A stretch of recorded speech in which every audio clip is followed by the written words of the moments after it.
because I know transnational gangs coming across the border, trafficking in guns, drugs, and human beings could care less who somebody voted for in the last election. They could care less. They've got one goal in mind. And it is therefore critically important that anybody who calls themselves a leader would work with other leaders. Don't she sound different when she got the podiums in front of her, when she got the scripts in front of her versus answering a question off script? For common sense solutions, understanding the pain and the suffering that Americans are experiencing if we don't work together to fix these problems. That you created. And look, transnational gangs, one of the things I know about them, they are always innovating. So to disrupt them, we must do the same. And that means, again, working together in real time, grounded on finding common sense approaches, not just about some rhetoric at a rally, but actually doing the work of fixing a problem.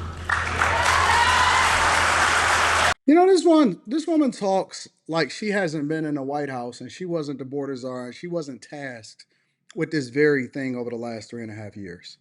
She talks like she's a brand new candidate and she hasn't been sitting working hand in hand with Biden.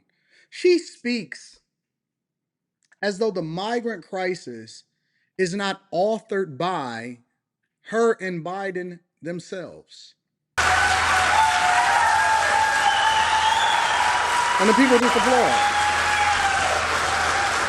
And as president, I won't only bring back the border security bill that Donald Trump tanked, I will do more to secure our border. To reduce illegal border crossings, I will take further action to keep the border closed between ports of entry.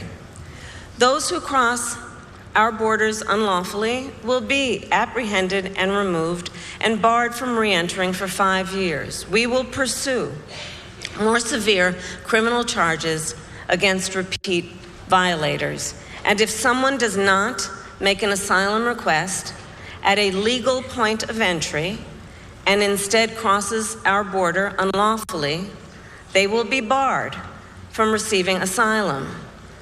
While we understand that many people are desperate to migrate to the United States, our system must be orderly and secure. So I'm assuming that that also includes all of these migrants, because I just literally did a video 3 hours ago and I dropped it on this channel, right? And I'm assuming that that also includes the probation program that is in place for Haitians, Venezuelans, Nicaragua, and it's one more, Cubans. Does that also include that? Does that include the fact that y'all sued Texas in order to open up their borders to let more migrants in over the last 3.5 years, which, by the way, was during a time where everybody was supposed to be sheltering in place? Remember that? Remember when it was 6 feet, no check? We couldn't even open up our businesses. We couldn't even go anywhere. We couldn't even travel. You couldn't go to New York unless you got a jab. You couldn't go to New York unless you got a jab. But this entire time, there's an estimated 15 to 21 million people that walked over here unvetted, unjabbed. They didn't have to take it, but we had to make sure that if we wanted to travel somewhere, if we wanted to go and take care of business, or it got even more severe to where they said that you couldn't even keep your job in some places unless you got the jab. So let me get this straight. The problem that you created is the problem that you're proposing that you're going to fix, even though we hear nothing about this CHVP or whatever the name of this thing that was even authored before they put together this whole border crisis migrant deal, which also included Homeland Security and continuing to fund the war over in Ukraine and Israel and Taiwan and the proxy wars, which is one of the reasons why I got killed in the first place. And what makes her think that she'll be able to get this through Congress? Because she won't. And so this is all empty talking and empty rhetoric. And this is the very definition of a rally All talk, no substance, speaking off of talking points, and she can't answer the questions when she's sitting in front of an interviewer that is asking them pertinent questions. I believe that they limit the amount of time that an interviewer can actually sit down with her. I believe so. And the reason that I think so is because she talks slow on it's all strategic. It's 100% strategic. And so when I see people like these crazy people like Ricky Smiley and Jamal Bryant that is more concerned about the Boule and the Greek organizations and a high profile that gains them versus what happens to everyday Americans, although they aren't already in a position that is incredibly successful. Because let's be clear, right? Everyday Americans are suffering. People every day, they are still getting thrown out of their homes. They still can't find a job. They still, the, honest to God, it's bad.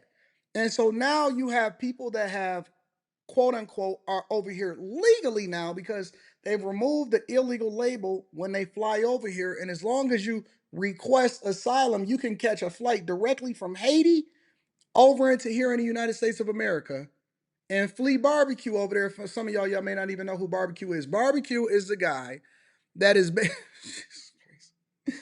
This is amazing, man. This is crazy. Do y'all know what's going on over there in Sudan? Are y'all familiar with what's happening over there in the Congo? The mass genocide that is happening in those environments? No, really. So what you're saying is that even though they're letting all of these people in, and we know why they're letting me in now, like we really know, and there's some other reasons that I can't speculate based off of context clues and conversations, but I can't have that conversation on this platform because we only want to have things that we can substantiate, not things that's based off of theory. And when it is theory or when it is my opinion, I will tell you so. And we know why, and we know what's happening, and we've been able to uncover the documents prior to the election. But guess what? There are people that are still willing to vote based off of identity and feelings and emotions and not based off of their circumstances and how they suffering and the fact that they will not have a retirement. They will not be able to retire and they will work for the rest of their lives and you will suffer. And you will continue to be a part of the system that allows for you to be under crushing debt. Your property taxes is going to continue to go up and your cities is being defunded and all of the money is going towards the migrant crisis, but we sitting here talking about why we should vote based off of identity politics.